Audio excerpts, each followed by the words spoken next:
গল্পকক্ষতে আমি সারা আজ পড়ছি হুমায়ুন আহমেদের গল্প জিন কফির প্রথম খণ্ড। জায়গাটার নাম ধুন্ধুল নাড়া। নাম যেমন অদ্ভুত, জায়গাও তেমন জঙ্গলে। একবার গিয়ে পৌঁছলে মনে হবে সভ্য সমাজের বাইরে চলে এসেছি। সেখানে যাবার ব্যবস্থাটা বলি। প্রথমে যেতে হবে ঠাকরোকোনায়, ময়মনসিংহ মোহনগঞ্জ ব্রাঞ্চ লাইনের ছোট্ট স্টেশন। ঠাকুরকোনা থেকে গয়নার নৌকা যায় হাতির বাজার পর্যন্ত। যেতে হবে হাতির বাজারে। ভাগ্য ভালো হলে হাতির বাজারে কেয়ারা নৌকা পাওয়া যাবে। যদি পাওয়া যায় সেই নৌকায় শিয়ালজানি খাল ধরে মাইল 10 উত্তরে যেতে হবে। বাকি পথ পায়ে হেঁটে।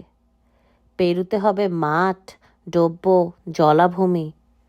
জুতা খুলে হাতে নিয়ে নিতে হবে।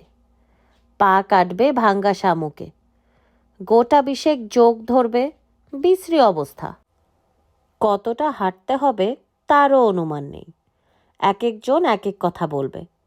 একটা সময় আসবে যখন লোকজন হাসি মুখে বলবে, ধুন্দুল নাড়া, ওই তো দেখা যায়। তখন বুঝতে হবে আরও মাইল 7 বাকি। বছর 5 আগে এই জঙ্গুলে জায়গায় আমাকে জনৈক সাধুর সন্ধানে যেতে হয়েছিল। সাধুর নাম কালু খাঁ। মুসলমান নাম হলেও সাধু হিন্দু ব্রাহ্মণ। বাবা মা তাকে শৈশবেই পরিত্যাগ করেন। তিনি মানুষ হন মুসলিম পরিবারে। কালু খাঁ নাম তার মুসলমান পালক বাবার দেয়া। যৌবনে তিনি সংসার ত্যাগী হয়ে শ্মশানে আশ্রয় নেন। তার অসাধারণ ক্ষমতা, বিভূতির কোনো সীমা সংখ্যা নেই। তিনি কোনো রকম খাদ্য গ্রহণ করেন না। তার গা থেকে সবসময় কাঁঠাল চাপা ফুলের তীব্র গন্ধ বের হয়। পূর্ণিমার সময় সেই গন্ধ এত তীব্র হয় যে কাছে গেলে বমি এসে যায়। নাকে রুমাল চেপে কাছে যেতে হয়। সাধু সন্ন্যাসী, তাদের অলৌকিক ক্ষমতা, এইসব নিয়ে আমি কখনো মাথা ঘামাই না। আমি মনে প্রাণে বিশ্বাস করি ব্যাখ্যার অতীত কোনো ক্ষমতা প্রকৃতি মানুষকে দেয়নি। কোনো সাধু যদি আমার চোখের সামনে শূন্যে ভাসতে থাকেন, আমি চমৎকৃত হব না। ধরে নেব এর পেছনে আছে ম্যাজিকের সহজ কিছু কলা কৌশল, যা এই সাধু আয়ত্ত করেছেন। কাজেই আমার পক্ষে সাধুর খোঁজে ধুন্দুল নাড়া নামের অজপাড়াগায় যাবার প্রশ্নই আসে না। যেতে হয়েছিল শফিকের কারণে। শফিক আমার বাল্যবন্ধু। সে বিশ্বাস করে না এমন জিনিস নেই। ভূত প্রেত থেকে সাধু সন্ন্যাসী, সব কিছুতেই তার অসীম বিশ্বাস। 20 শতাব্দীর মানুষ হয়েও সে বিশ্বাস করে যে সাপের মাথায় মণি আছে। কৃষ্ণপক্ষের রাতে এই মণি সে উপড়ে ফেলে। চারিদিক আলো হয়ে যায়। আলোয় আকৃষ্ট হয়ে পোকামাকড় আসে। সাপ তাদের ধরে ধরে খায়। ভোজন পর্ব শেষ হলে মণিটি আবার গিলে ফেলে। সাধু কালু খাঁর খবর শফিকই নিয়ে এলো এবং এমন ভাব করতে লাগলো যে অবতারের সন্ধান পেয়ে গেছে। যে অবতারের সঙ্গে দেখা না হলে জীবন বৃথা। আমি শফিকের সঙ্গে রওনা হলাম 2টি কারণে। 1, শফিককে আমি অত্যন্ত পছন্দ করি। তাকে একা একা ছেড়ে দেওয়ার প্রশ্ন ওঠে না। 2, সাধু খোঁজা উপলক্ষে গ্রামের দিকে খানিকটা হলেও ঘোরা হবে। মাঝে মাঝে এরকম ঘুরে বেড়াতে মন্দ লাগে না। নিজেকে পরিব্রাজক মনে হয়, যেন আমি ফাহিয়েন, বাংলার পথে পথে ঘুরে বেড়াচ্ছি। খুব আগ্রহ নিয়ে রওনা হলেও আগ্রহ হাতির বাজারে পৌঁছবার আগেই শেষ হয়ে গেল। অমানসিক পরিশ্রম হলো। হাতির বাজার থেকে যে কেরায়া নৌকা নিলাম, সে নৌকাও এখন ডুবে তখন ডুবে অবস্থা। নৌকার পাটাতনের ফুটা দিয়ে বীজ বীজ করে পানি উঠছে। সারাক্ষণ সেই পানি সেচতে হচ্ছে। শেষ পর্যন্ত শফিকের মতো পাগলেরও ধৈর্যচ্যুতি হলো। কয়েকবার বলল, বিরাট বোকামি হয়েছে, গ্রেট মিস্টেক, এর চেয়ে কঙ্গো নদীর উৎস বের করা সহজ ছিল।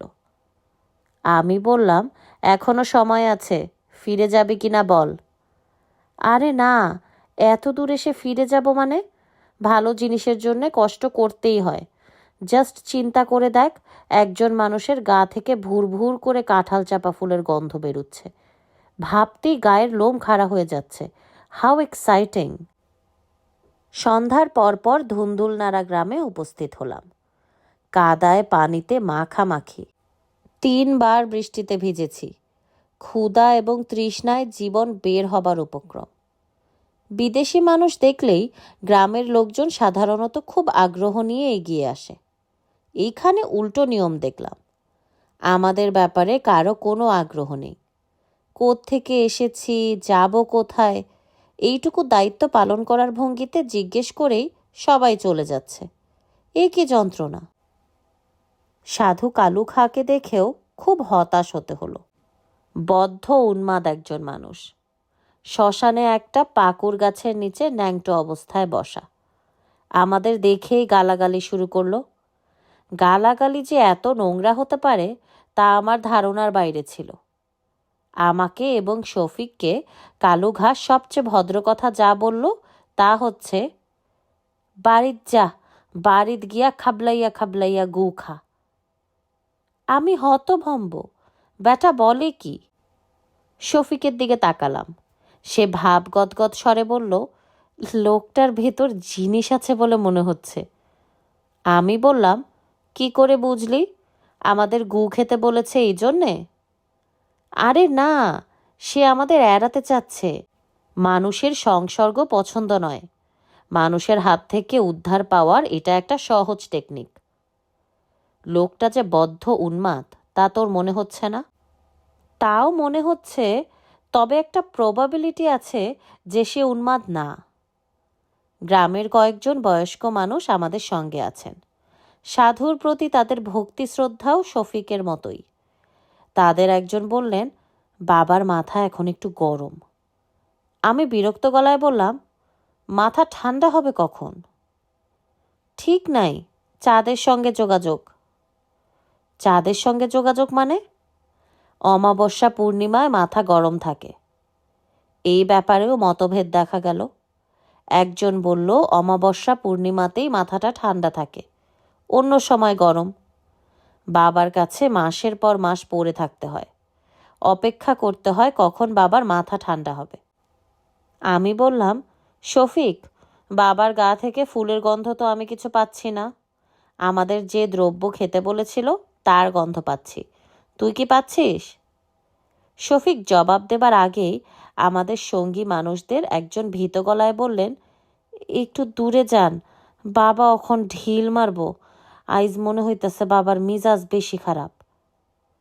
কথা শেষ হবার আগেই ঢিল বৃষ্টি শুরু হলো। দৌড়ে নিরাপদ দূরত্বে চলে গেলাম। বাবার কাণ্ড কারখানায় শফিকের অবশ্যই মোহভঙ্গ হলো না। সে বেশ উৎসাহের সঙ্গে বলল, 2টা দিন থেকে দেখি। এত দূর থেকে আসা, ভালো মতো পরীক্ষা না করে চলে যাওয়াটা ঠিক হবে না। আর কি পরীক্ষা করবি? মানে ওনার মাথা যখন ঠান্ডা হবে তখন 2-একটা কথা টথা জিজ্ঞেস করলে। আমি হাল ছেড়ে দেয়া গলায় বললাম, থাকবি কোথায়? স্কুল ঘরে শুয়ে থাকবো।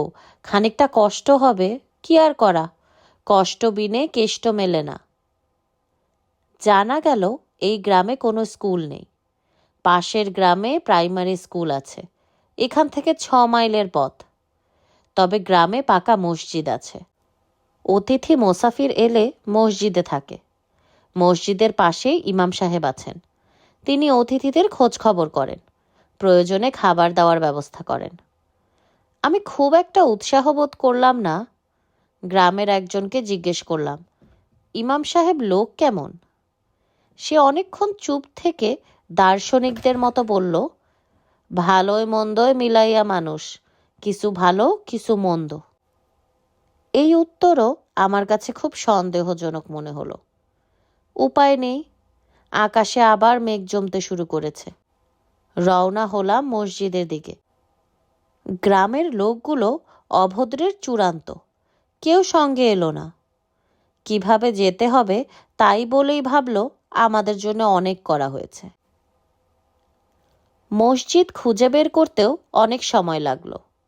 অন্ধকার রাত, পথঘাট কিছুই চিনি না। সঙ্গে টর্চ লাইট ছিল, বৃষ্টিতে ভিজে সেই টর্চ লাইটও কাজ করছে না। অন্ধের মতো এগুতে হচ্ছে।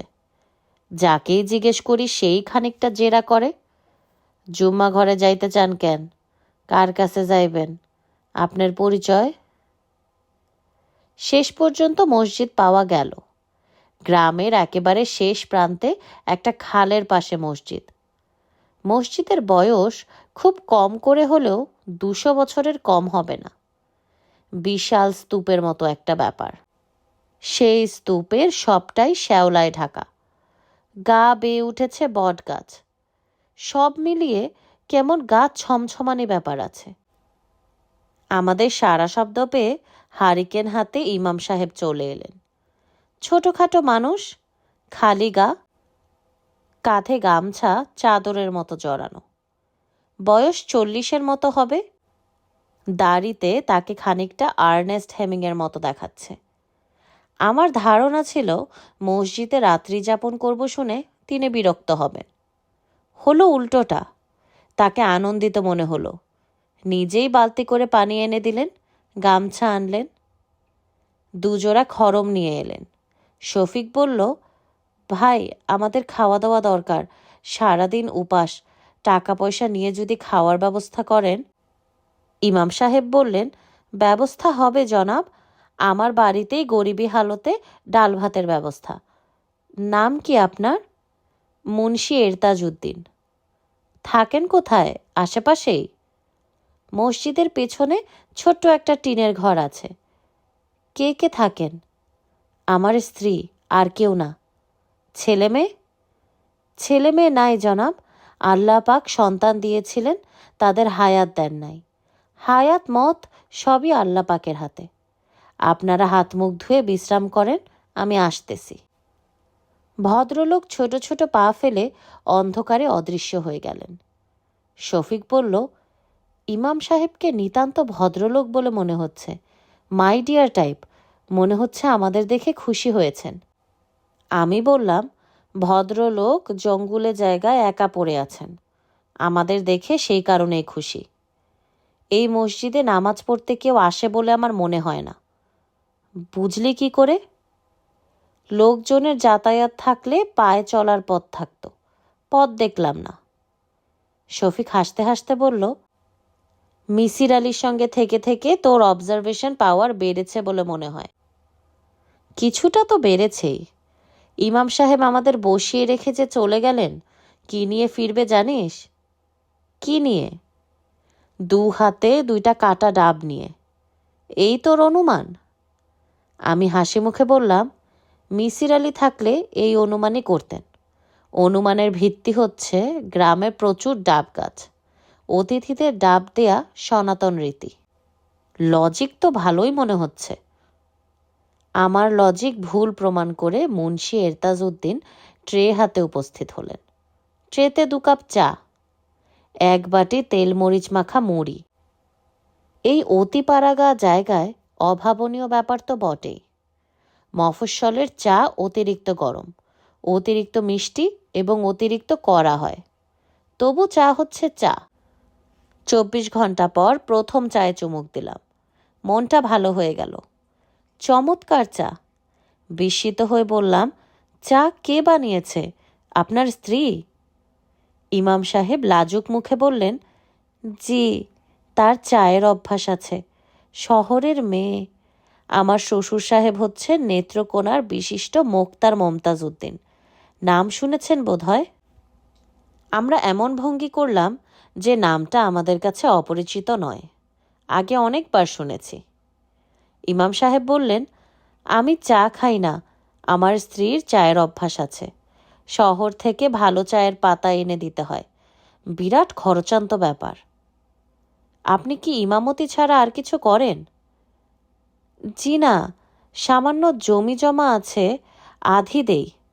আমার শ্বশুর সাহেব তার মেয়ের নামে নেত্রকোনা শহরে একটা ফার্মেসি দিয়েছেন, সানরাইজ ফার্মেসি। তার আয় মাসে মাসে আসে। রিজিকের মালিক আল্লাহ পাক, তার ইচ্ছায় চলে যায়। ভালো চলে বলেই তো মনে হচ্ছে। জি জনাব, ভালোই চলে। সংসার ছোট, ছেলেপুলে নাই। এশার নামাজের সময় হয়ে গিয়েছিল। ইমাম সাহেব আজান দিয়ে নামাজ পড়তে গেলেন। কোনো দ্বিতীয় ব্যক্তিকে নামাজে আসতে দেখলাম না। ইমাম সাহেবকে জিজ্ঞেস করে জানলাম, লোক এমনিতেই হতো না, 2 বছর ধরে একেবারেই হচ্ছে না, শুধু জুম্মাবারে কিছু মুসল্লিরা আসেন। লোকজন না হওয়ার কারণও বিচিত্র। মসজিদ সম্পর্কে গুজব রটে গেছে এখানে জিন থাকে। নাপাক অবস্থায় নামাজ পড়লে জিন তার সঙ্গে বাড়িতে গিয়ে উপস্থিত হয়, নানান ধরনের যন্ত্রণা করে। আমি বিস্মিত হয়ে বললাম, জিন কি সত্যি সত্যি আছে? অবশ্যই আছে। আল্লাহ পাক কোরআন মজিদে বলেছেন, একটা সূরা আছে, সূরায়ে জিন। সেই কথা জিজ্ঞেস করছি না, জানতে চাচ্ছি জিন গিয়ে বিরক্ত করে এটা সত্যি কিনা। জি জনাব, সত্য। তবে লোকজন জিনের ভয়ে মসজিদে আসে না এটা ঠিক না, আসলে সাপের ভয়ে আসে না। সাপের ভয়ে আসে না? কি বলছেন আপনি? একবার নামাজের মাঝখানে সাপ বের হয়ে গেল, দারাস সাপ। অবশ্য কাউকে কামড়ায় নাই, বাস্তু সাপ কামড়ায় না, মাঝে মধ্যে ভয় দেখায়। শফিক আতকে উঠে বলল, মাই গড, যখন তখন সাপ বের হয়ে এলে এখানে থাকবো কিভাবে? ভয়ের কিছু নাই, কার্বলিক অ্যাসিড ছড়াই দিব। কার্বলিক অ্যাসিড আছে? জি, নেত্রকোনার ফার্মেসি থেকে 3 বোতল নিয়ে আসছি। আমার স্ত্রীরও খুব সাপের ভয়, এই অঞ্চলে সাপ খোপ একটু বেশি। মসজিদের সামনে উঁচু চাতাল মতো জায়গায় বসে আছি, সাপের ভয়ে খানিকটা আতঙ্কগ্রস্ত। আকাশে মেঘ ডাকছে, বড় ধরনের বর্ষণ মনে হচ্ছে আসন্ন। ইমাম সাহেব বললেন, খাওয়া দিতে একটু দেরি হবে, আমার স্ত্রী সব একা করছে, লোকজন নাই। ভাব দেখে মনে হচ্ছে বিরাট আয়োজন। জি না, আয়োজন কিছু না, দরিদ্র মানুষ। আপনারা এসেছেন শুনে আমার স্ত্রী খুব খুশি। কেউ আসে না, আমি বলতে গেলে একা থাকি, সবাই আমাকে ভয় করে। আমি বিস্মিত হয়ে বললাম, কেন? সবার একটা ধারণা হয়েছে আমি জিন পুষি, জিনদের নিয়ে কাজকর্ম করাই। বলেন কি? সত্য না জনাব, তবে মানুষ অসত্যকে সহজে বিশ্বাস করে। অসত্য বিশ্বাস করা সহজ, কারণ শয়তান অসত্য বিশ্বাসে সাহায্য করে। ইমাম সাহেব বেশ মন খারাপ করে চুপ হয়ে গেলেন। প্রসঙ্গ পাল্টাবার জন্যে জিজ্ঞেস করলাম, সাধু কালুখার সম্পর্কে কি জানেন? ইমাম সাহেব বললেন, তেমন কিছু জানি না, তবে আপনাদের মতো দূর দূর থেকে ওনার কাছে লোকজন আসে এইটা দেখেছি। বিশিষ্ট ভদ্রলোকরাই আসে বেশি। ময়মনসিংহের ডিসি সাহেব ওনার পত্নীকে নিয়ে এসেছিলেন। ওনার ক্ষমতা টমতা কিছু আছে?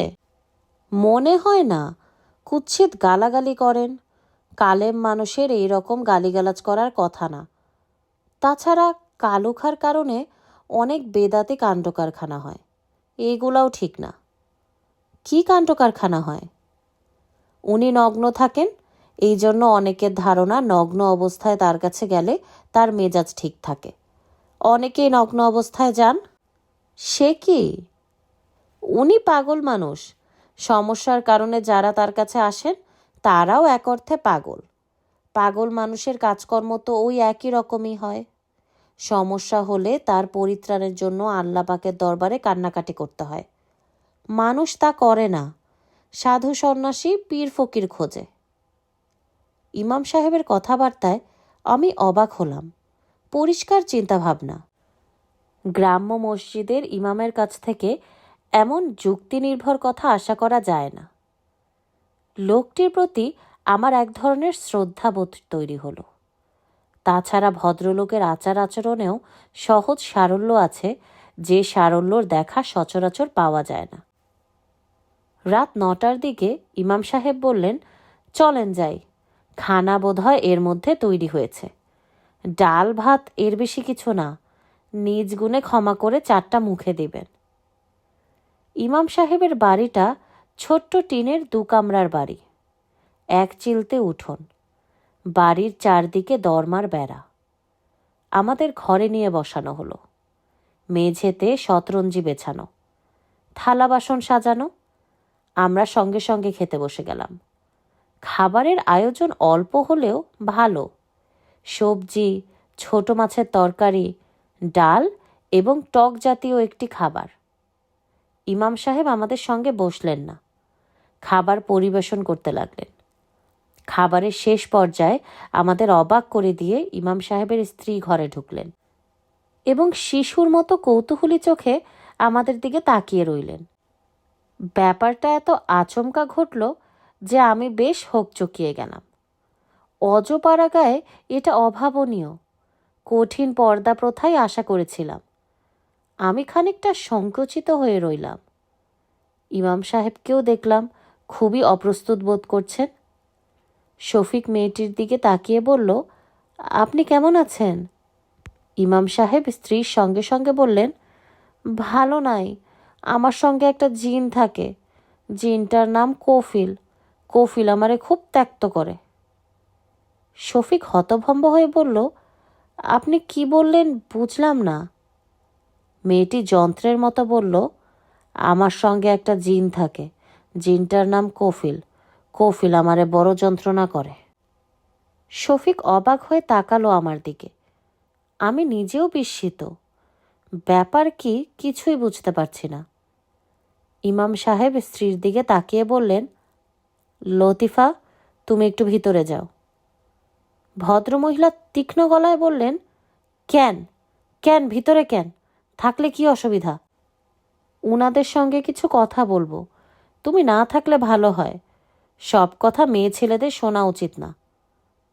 লতিফা তীব্র চোখে স্বামীর দিকে তাকিয়ে রইল। খাওয়া বন্ধ করে আমরা হাত গুটিয়ে বসে রইলাম। এ কি সমস্যা? লতিফা মেয়েটি রূপবতী। শুধু রূপবতী নয়, চোখে পড়ার মতো রূপবতী। হালকা পাতলা শরীর, ধপধপে ফর্সা গায়ের রং, লম্বাটে স্নিগ্ধ মুখ। বয়সও খুব কম মনে হচ্ছে, দেখাচ্ছে 18-19 বছরের তরুণীর মতো। এত কম বয়স তার নিশ্চয় নয়। যার স্বামীর বয়স 40-এর কাছাকাছি, তার বয়স 18-19 হতে পারে না। আরও একটি লক্ষ্য করার মতো ব্যাপার হলো, মেয়েটি সাজগোজ করেছে। চুল বেঁধেছে, চোখে কাজল দিয়েছে, কপালে লাল রঙের টিপ। গ্রামের মেয়েরা কপালে টিপ দেয় বলেও জানতাম না। ইমাম সাহেব আবার বললেন, লতিফা, ভেতরে যাও। মেয়েটি উঠে চলে গেল। ইমাম সাহেব গলার স্বর একটু নিচু করে বললেন, লতিফার মাথা পুরাপুরি ঠিক না। ওর 2টা সন্তান নষ্ট হয়েছে, তারপর থেকে এরকম। তার ব্যবহারে আপনারা কিছু মনে করবেন না। আমি তার হয়ে আপনাদের কাছে ক্ষমা চাই। কিছু মনে করবেন না, আল্লাহর দোহাই। আমি বললাম, কিছুই মনে করিনি। তাছাড়া মনে করার মতো কিছু তো উনি করেননি। ইমাম সাহেব ক্লান্ত গলায় বললেন, জিনের কারণে এরকম করে। জিনটা তার সঙ্গে সঙ্গে আছে। মাঝে মাঝে মাসখানিকের জন্য চলে যায়, তখন ভালো থাকে। গত 1 মাস ধরে তার সাথে আছে। আপনি এসব বিশ্বাস করেন? বিশ্বাস করব না কেন? বিশ্বাস না করার তো কিছু নাই। বাতাস আমরা চোখে দেখি না, কিন্তু বাতাস বিশ্বাস করি। কারণ বাতাসের নানান আলামত দেখি। সেই রকম জিন কফিলেরও নানান আলামত দেখি। কি দেখেন? জিন যখন সঙ্গে থাকে তখন লতিফা খুব সাজগোজ করে, কথায় কথায় হাসে, কথায় কথায় কাঁদে। জিন তার আবার ব্যবস্থা করেননি? করেছি, লাভ হয় নাই। কফিল খুব শক্ত জিন, দীর্ঘদিন লতিফার সঙ্গে আছে। প্রথম সন্তান যখন গর্ভে আসলো তখন থেকেই কফিল আছে। জিন চায় কি? ইমাম সাহেব মাথা নিচু করে বসে রইলেন। তাকে দেখে মনে হচ্ছে তিনি কোনো কারণে খুব কষ্ট পাচ্ছেন। আমার মনে ক্ষীণ সন্দেহ হলো, জিন বোধহয় লতিফা মেয়েটিকে স্ত্রী হিসেবে চায়। 20 শতাব্দীতে এই ধরনের চিন্তা মাথায় আসছে দেখে আমি নিজের উপরেও বিরক্ত হলাম। ইমাম সাহেব বললেন, এই জিনটা আমার 2টা বাচ্চা মেরে ফেলেছে। আবার যদি বাচ্চা হয় তারেও মারবে। বড় মনে কষ্টে আছি জনাব। দিন রাত আল্লাহ পাকের ডাকি। আমি গুনাহগার মানুষ, আল্লাহ পাক আমার কথা শুনেন না। আপনার স্ত্রী কি কোনো ডাক্তার দেখিয়েছেন? ডাক্তার কি করবে? ডাক্তারের কোনো বিষয় না, জিনের ওষুধ ডাক্তারের কাছে নাই। তবু একবার দেখালে হতো না? আমার শ্বশুর সাহেব দেখিয়েছিলেন। একবার লতিফাকে বাপের বাড়িতে রেখে এসেছিলাম। শ্বশুর সাহেব তাকে ঢাকা নিয়ে গেলেন, চিকিৎসা করালেন, লাভ হলো না। বারান্দা থেকে গুনগুন শব্দ আসছে। উৎকর্ণ হয়ে রইলাম। খুবই মিষ্টি গলায় টেনে টেনে গান হচ্ছে, যার কথাগুলির বেশিরভাগই অস্পষ্ট। মাঝে মাঝে দু একটা লাইন বোঝা যায়, যার কোনো অর্থ নেই। যেমন এতেন দেহেনা দেহেনা এতেনা। ইমাম সাহেব উঁচু গলায় বললেন, লতিফা চুপ করো, চুপ করো বললাম। গান থামিয়ে লতিফা বলল, তুই চুপ কর, তুই থাম শুয়োরের বাচ্চা। অবিকল পুরুষের ভারী গলা, আমার গা কাটা দিয়ে উঠল। সেই পুরুষ কণ্ঠ থমথমে স্বরে বলল, চুপ কইরা থাকবি, একটা কথা কইলে টান দিয়া মাথা আলগা করুম। শৈল থাকবো একখানে, মাথা আরেকখানে। শুয়োরের বাচ্চা আমারে চুপ করতে কয়। আমরা হাত ধুয়ে উঠে পড়লাম। এত কাণ্ডের পর খাওয়া দাওয়া চালিয়ে যাওয়া সম্ভব নয়। এ জাতীয় যন্ত্রণায় পড়ব কখনো ভাবিনি। শফিক নিচু গলায় বলল, বিরাট সমস্যা হয়ে গেল দেখি, ভয় ভয় লাগছে, কি করা যায় বলতো? মসজিদের ভেতর আগে কখনো রাত্রি যাপন করিনি। অস্বস্তি নিয়ে ঘুমোতে গেলাম। কেমন যেন দম বন্ধ লাগছে। মসজিদের একটা মাত্র দরজা, সেটি পেছন দিকে। ভেতরে গুমুট ভাব। ইমাম সাহেব যত্নের চূড়ান্ত করেছেন। স্ত্রীর অস্বাভাবিক আচরণজনিত লজ্জা হয়তো বা ঢাকার চেষ্টা করছেন। আমাদের দুজনের জন্য দুটি শীতল পাটি, পাটির চারপাশে কার্বলিক অ্যাসিড ছড়ানো হয়েছে। তার চেয়েও বড় কথা, দুটা মশারি খাটানো হয়েছে। ইমাম সাহেব বললেন, ভয়ের কিছু নাই, হ্যারিকেন জ্বালানো থাকবে। আলোতে সাপ আসে না, দরজা বন্ধ, সাপ ঢোকারও পথ নাই। আমি খুব যে ভরসা পাচ্ছি তা না। চৌকি এনে ঘুমোতে পারলে হলো। মসজিদের ভেতর চৌকি পেতে শোয়া ভাবাই যায় না। শফিকের হচ্ছে ইচ্ছা ঘুম। শোয়া মাত্র নাক ডাকতে শুরু করেছে। বাইরে ঝিরঝির করে বৃষ্টি হচ্ছে, ঠান্ডা হাওয়া দিচ্ছে। মসজিদের ভেতর আগরবাতির গন্ধ, যে গন্ধ সবসময় মৃত্যুকে মনে করিয়ে দেয়। সব মিলিয়ে গা ছমছমানো ব্যাপার। আমি ইমাম সাহেবকে বললাম, আপনি চলে যান, আপনি এখানে বসে আছেন কেন? আপনার স্ত্রী একা, তার শরীরও ভালো না। ইমাম সাহেব বললেন, আমি মসজিদেই থাকবো, ইবাদত বন্দেগি করব, ফজরের নামাজ শেষ করে বাসায় গিয়ে ঘুমোবো। কেন? লতিফা এখন আমাকে দেখলে উন্মাদের মতো হয়ে যাবে, মেঝেতে মাথা ঠুকবে। কেন? ওর দোষ নাই কিছু, সঙ্গে জিন আছে, কফিল, ওই জিনই সব কিছু করায়, বেচারির কোনো দোষ নাই। আমি চুপ করে রইলাম। ইমাম সাহেব ক্লান্ত গলায় বললেন, এমনিতে তেমন উপদ্রব করে না, সন্তান সম্ভবা হলেই কফিল ভয়ঙ্কর যন্ত্রণা করে। বাচ্চাটা মেরে না ফেলা পর্যন্ত থামে না। 2টা বাচ্চা মেরেছে, এইটাও মারবে। আপনার স্ত্রী কি সন্তান সম্ভবা? জি।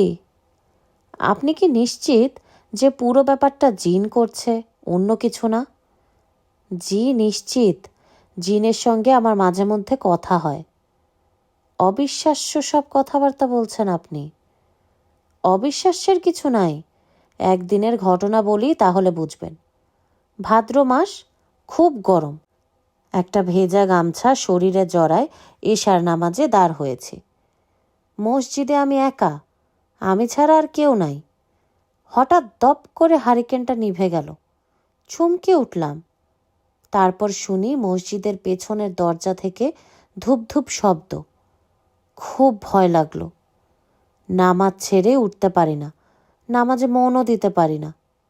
কিছুক্ষণ পরপর পিছনের দরজায় ধূপ ধূপ শব্দ, যেন কেউ কিছু একটা এনে ফেলছে। সেজদায় যাবার সময় কফিলের গলা শুনলাম, টেনে টেনে বলল, তোরে আজ পুরাইয়া মারব, তোরে আজ পুরাইয়া মারব। তারপর ধপ করে আগুন জ্বলে উঠল। দাও দাও আগুন। নামাজ ছেড়ে উঠে দাঁড়ালাম। দেখি দরজার কাছে গাদা করা শুকনা লাকড়ি, আগুন জ্বলছে। আমি চিৎকার দিয়ে উঠলাম, বাঁচাও বাঁচাও। আমার চিৎকার শুনে লতিফা পানির বালতি হাতে ছুটে আসলো। পানি দিয়ে আগুন নিভায় আমারে মসজিদ থেকে টেনে বার করলো। আমার স্ত্রীর কারণে সেই যাত্রা বেঁচে গেলাম। লতিফা সময় মতো না আসলে মারা পড়তাম। জিন মসজিদের ভেতরে ঢুকলো না কেন? খারাপ ধরনের জিন, আল্লাহর ঘরে এরা ঢুকতে পারে না। আমি এই জন্যেই বেশিরভাগ সময় মসজিদে থাকি। মসজিদে আমি নিশ্চিন্ত হয়ে ঘুমাতে পারি, ঘরে পারি না। কফিল আপনাকে খুন করতে চায়? তাও ঠিক না, একবারই চেয়েছিল, তারপর আর চায় নাই। খুন করতে চেয়েছিল কেন? ইমাম সাহেব চুপ করে রইলেন। আমি বললাম, আপনার যদি আপত্তি না থাকে পুরো ঘটনাটা বলুন, আপত্তি থাকলে বলার দরকার নেই। না, আপত্তির কি আছে? আপত্তির কিছু নাই। আমি লতিফার অবস্থা একটু দেখে আসি। যান, দেখে আসুন। ইমাম সাহেব চলে গেলেন। আমি ভয়ে অস্থির হয়ে অপেক্ষা করতে লাগলাম। ভূত, প্রেত, জিন, পরী কখনো বিশ্বাস করিনি, এখনো করছি না, তবু আতঙ্কে আধমরা হয়ে গেছি। শফিক জেগে থাকলে খানিকটা ভরসা পাওয়া যেত। সে ঘুমোচ্ছে মরার মতো। একেই বলে পরিবেশ। ইমাম সাহেব 10 মিনিটের মধ্যে ফিরে এলেন। বিরস গলায় বললেন, ভালোই আছে, তবে ভীষণ চিৎকার করছে। তালা বন্ধ করে রেখেছেন? জি না, তালা বন্ধ করে তাকে রাখা সম্ভব না। কফিল ওর সঙ্গে থাকে, কাজে ওর গায়ের জোর থাকে অসম্ভব। না দেখলে বিশ্বাস করতে পারবেন না। ইমাম সাহেব মন খারাপ করে বসে রইলেন। আমি বললাম, গল্পটা শুরু করুন ভাই। তিনি নিচু গলায় বললেন, আমার স্ত্রীর ডাকনাম বুড়ি। কথা পুরোপুরি শেষ করতে পারলেন না। মসজিদে প্রচণ্ড শব্দে ঢিল পড়তে লাগলো, ধূপ ধূপ শব্দ। সেই সঙ্গে মনে হচ্ছে কয়েকজন মানুষ যেন চারিদিকে ছোটাছুটি করছে। আমি আতঙ্কিত গলায় বললাম, কী ব্যাপার? ইমাম সাহেব বললেন, কিছু না, কফিল চায় না আমি কিছু বলি। থাক ভাই, বাদ দেন, গল্প বলার দরকার নেই। অল্প কিছুক্ষণের মধ্যেই ঢিল ছোড়া বন্ধ হবে, ভয়ের কিছু নাই। সত্যি সত্যি বন্ধ হলো। বৃষ্টির বেগ বাড়তে লাগলো। ইমাম সাহেব গল্প শুরু করলেন। আমি তার গল্পটাই বলছি, তার ভাষাতে, তবে আঞ্চলিকতাটা সামান্য বাদ দিয়ে। গল্পের মাঝখানেও একবার তুমুল ঢিল ছোড়া হলো। ইমাম সাহেব এক মনে আয়াতুল কুরসি পড়লেন। আমার জীবনে সে এক ভয়াবহ রাত। নেত্রকোনা শহরের বিশিষ্ট মোক্তার মমতাজ উদ্দিন সাহেবের বাড়িতে তখন আমি থাকি। উনার সঙ্গে আমার কোনো আত্মীয়তা সম্পর্ক নেই। লোকমুখে শুনেছিলাম বিশিষ্ট ভদ্রলোক। কেউ কোনো বিপদে পড়ে তার কাছে গেলে তিনি যথাসাধ্য করেন। আমার তখন মহা বিপদ। একবেলা খাই তো একবেলা উপাস দেই। সাহসে ভর করে তার কাছে গেলাম চাকরির জন্যে। উনি বললেন, চাকরি যে দিব, পড়াশোনা কি জানো? আমি বললাম, উলা পাশ করেছি। উনি বিরক্ত হয়ে বললেন, মাদ্রাসা পাশ করা লোক, তোমারে আমি কি চাকরি দিব? আইএ বিএ পাশ করলে একটা কথা ছিল, চেষ্টা চরিত্র করে দেখতাম। চেষ্টা করারও তো কিছু নাই। আমি চুপ করে রইলাম। মনটা খুব খারাপ হয়ে গেল। বড় আশা ছিল কিছু হবে। একটা পয়সা সঙ্গে নাই। উপোস দিচ্ছি। রাতে নেত্রকোনা স্টেশনে ঘুমাই।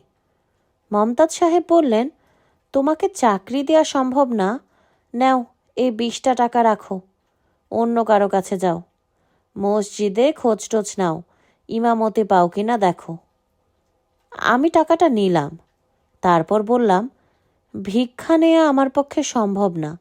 যদি ঘরের কোনো কাজকর্ম থাকে বলেন, করে দেই। তিনি অবাক হয়ে বললেন, কি কাজ করতে চাও? যা বলবেন করব। বাগানের ঘাসগুলো তুলে দিই। আচ্ছা দাও। আমি বাগান পরিষ্কার করে দিলাম, গাছগুলোকে পানি দিলাম, 2-1 জায়গায় মাটি কুপিয়ে দিলাম। সন্ধ্যাবেলা কাজ শেষ করে বললাম, জনাব যাই, আপনার অনেক মেহেরবানি। আল্লাহ পাকের দরবারে আমি আপনার জন্য দোয়া করি। মমতাজ সাহেব বললেন, এখন যাবে কোথায়? স্টেশনে। রাত্রে নেত্রকোনা স্টেশনে আমি ঘুমাই। এক কাজ করো, রাতটা এখানেই থাকো, তারপর দেখি। আমি থেকে গেলাম। 1 দিন, 2 দিন, 3 দিন চলে গেল। উনি কিছু বলেন না, আমিও কিছু বলি না। বাংলা ঘরের এক কোনায় থাকি, বাগান দেখাশোনা করি, চাকরির সন্ধান করি। ছোট শহর, আমার কোনো চীনা পরিচয়ও নেই। কে দেবে চাকরি? ঘোরাঘুরি সার হয়। মোক্তার সাহেবের সঙ্গে মাঝে মধ্যে দেখা হয়। আমি বড়ই শর্মিন্দা বোধ করি। উনিও এমন ভান করেন যেন আমাকে চেনেন না। মাসখানেক এইভাবে চলে গেল। আমি মোটামুটি তাদের পরিবারের একজন হয়ে গেলাম। মোক্তার সাহেবের স্ত্রীকে মা ডাকি। ভেতরের বাড়িতে খেতে যাই। তাদের কোনো একটা উপকার করার সুযোগ পেলে প্রাণপণে করার চেষ্টা করি। বাজার করে দেই, কল থেকে পানি তুলে দেই। মোক্তার সাহেবের 3 মেয়ে। বড় মেয়ে বিধবা হয়ে বাবার সঙ্গে আছে। তার 2 বাচ্চাকে আমি আমপাড়া পড়াই। বাজার সদাই করে দেই।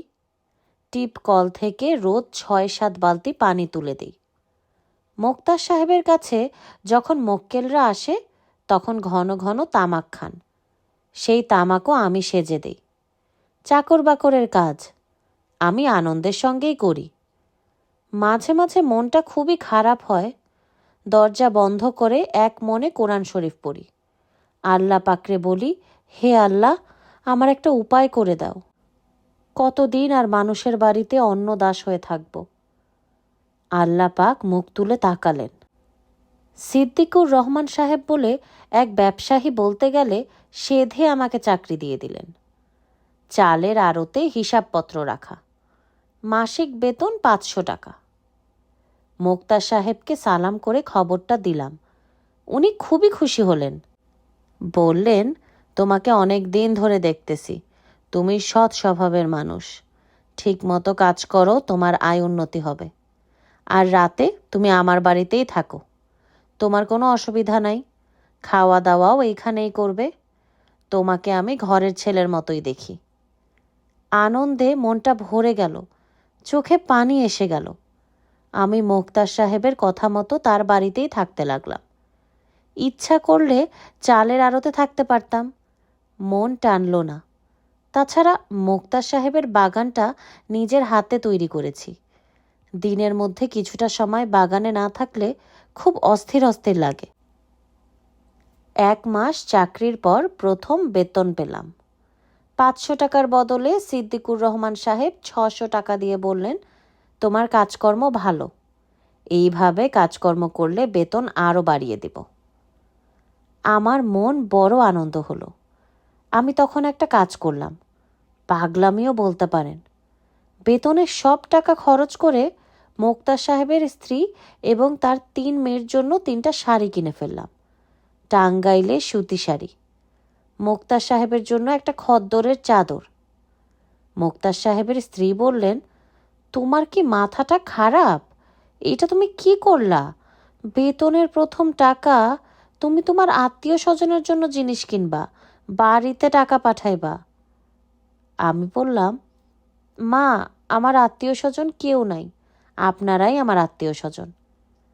তিনি খুবই অবাক হয়ে বললেন, কই, কোনোদিন তো কিছু বলো নাই। আপনি জিজ্ঞেস করেন নাই, এই জন্য বলি নাই। আমার বাবা মা খুব ছোটবেলায় মারা গেছেন। আমি মানুষ হয়েছি এতিমখানায়।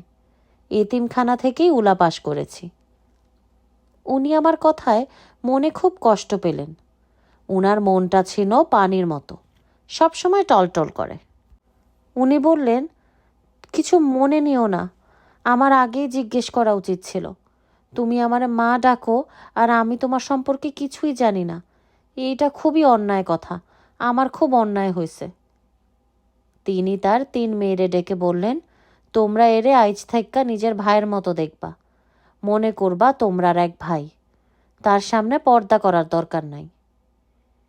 এর মধ্যে একটা বিশেষ জরুরি কথা বলতে ভুলে গিয়েছি, মোক্তা সাহেবের ছোট মেয়ে লতিফার কথা।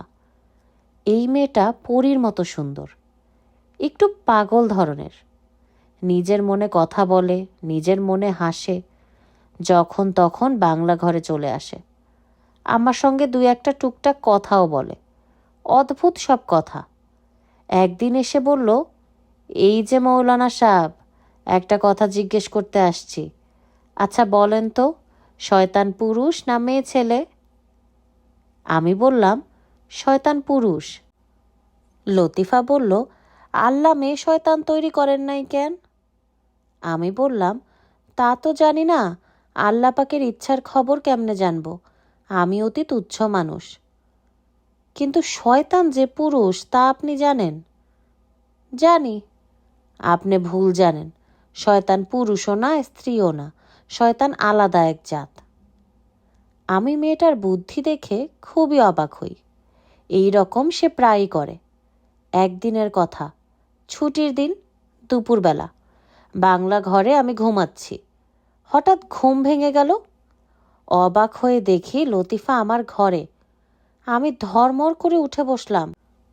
লতিফা বলল, আপনারে একটা ধাঁধা জিজ্ঞেস করতে আসছি, আচ্ছা বলেন তো, হেন কোনো গাছ আছে এ ধরায়, স্থলে জলে কভু তাহা নাহি জন্মায়? আমি ধাঁধার জবাব না দিয়ে বললাম, তুমি কখন আসছো? লতিফা বলল, অনেকক্ষণ হইছে আসছি, আপনি ঘুমাইতেছিলেন, আপনারে জাগাই নাই। এখন বলেন, ধাঁধার উত্তর দেন। হেন কোনো গাছ আছে এ ধরায়, স্থলে জলে কভু তাহা নাহি জন্মায়। আমি বললাম, এইটার উত্তর জানা নাই। উত্তর খুব সোজা, উত্তর হইল পরগাছা। আচ্ছা, আরেকটা ধরি, বলেন দেখি। পাকলে খেতে চায় না, কাঁচা খেতে চায়, এ কেমন ফল বলো তো আমায়? মেয়েটার কাণ্ড কারখানায় আমার ভয় ভয় লাগতে লাগলো। কেন সে এরকম করে? কেন বারবার আমার ঘরে আসে? লোকের চোখে পড়লে নানান কথা রটবে। মেয়ে যত সুন্দর, তারে নিয়ে রটনাও তত বেশি। লতিফা আমার বিছানায় বসতে বসতে বলল, কই বলেন এটার উত্তর কি? পাকলে খেতে চায় না, কাঁচা খেতে চায়, এ কেমন ফল বলো তো আমায়? বলতে পারলেন না? এইটা হলো শশা। পাকা শশা কেউ খায় না, সবাই কাঁচা শশা চায়। আচ্ছা, আপনার বুদ্ধি এত কম কেন? এইটাও পারেন না? আপনি একটা ধাঁধা ধরেন, আমি সঙ্গে সঙ্গে বলে দিব। আমি ধাঁধা জানি না লতিফা। আপনি কি জানেন? শুধু আল্লাহ আল্লাহ করতে জানেন, আর কিছু জানেন? লতিফা, তুমি এখন ঘরে যাও। ঘরেই তো আছি, এটা ঘর না, এটা কি বাহির? যখন তখন তুমি আমার ঘরে আসো, এটা ঠিক না। ঠিক না কেন? আপনি কি বাঘ না ভালুক? আমি চুপ করে রইলাম। আধা পাগল এই মেয়েটাকে আমি কি বলবো? এই মেয়ে একদিন নিজে বিপদে পড়বে, আমাকেও বিপদে ফেলবে। লতিফা বলল, আমি যে মাঝে মধ্যে আপনার এখানে আসি, সেইটা আপনার ভালো লাগে না, ঠিক না? হ্যাঁ ঠিক। ভালো লাগে না কেন? নানান জনে নানান কথা বলতে পারে। কি কথা বলতে পারে? আপনার সঙ্গে আমার ভালোবাসা হয়ে গেছে? চুপ করে আছেন কেন, বলেন। তুমি এখন যাও লতিফা। আচ্ছা যাই, কিন্তু আমি আবার আসব, রাত দুপুরে আসব, তখন দেখবেন কি বিপদ। কেন এরকম করতেছো লতিফা? লতিফা উঠে দাঁড়াতে দাঁড়াতে বলল, যে ভয় পায় তাকে ভয় দেখাতে আমার ভালো লাগে, এই জন্য এরকম করি। আচ্ছা মৌলানা সাহেব, যাই। আসসালামু আলাইকুম ওয়া রাহমাতুল্লাহি বারাকাতু। ভাই, আপনার কাছে সত্য কথা গোপন করব না। সত্য গোপন করা বিরাট অন্যায়। আল্লাহ পাক সত্য গোপনকারীকে পছন্দ করেন না। চাকরি পাওয়ার পরেও আমি মোক্তার সাহেবের বাড়িতে থেকে গেলাম শুধু লতিফার জন্য। তারে দেখার জন্য মনটা ছটফট করত। মনে মনে অপেক্ষা করতাম কোন সময় তারে এক নজর হলেও দেখব। তার পায়ের শব্দ শুনলেও বুক ধরফর করত। রাত্রে ভালো ঘুম হতো না। শুধু লতিফার কথা ভাবতাম। বলতে খুব শরম লাগছে ভাই সাহেব, তবু বলি, লতিফার চুলের একটা কাঁটা আমি সবসময় আমার সঙ্গে রাখতাম। আমার কাছে মনে হতো এটা চুলের কাঁটা না, 7 রাজার ধন। আমি আল্লাহ পাকের দরবারে কান্নাকাটি করতাম। বলতাম, হে পারওয়ারদিগার, হে গাফুরুর রহিম, তুমি আমাকে একই বিপদে ফেললা, তুমি আমারে উদ্ধার করো। গল্পকক্ষতে আপনারা শুনছিলেন হুমায়ুন আহমেদের গল্প জিন কফিল প্রথম খণ্ড। আপনি আমাদের চ্যানেলে নতুন হলে প্লিজ সাবস্ক্রাইব করুন এবং গল্প পাঠ ভালো লেগে থাকলে বন্ধুদের সাথে অবশ্যই শেয়ার করুন। ভালো থাকবেন, সুস্থ থাকবেন।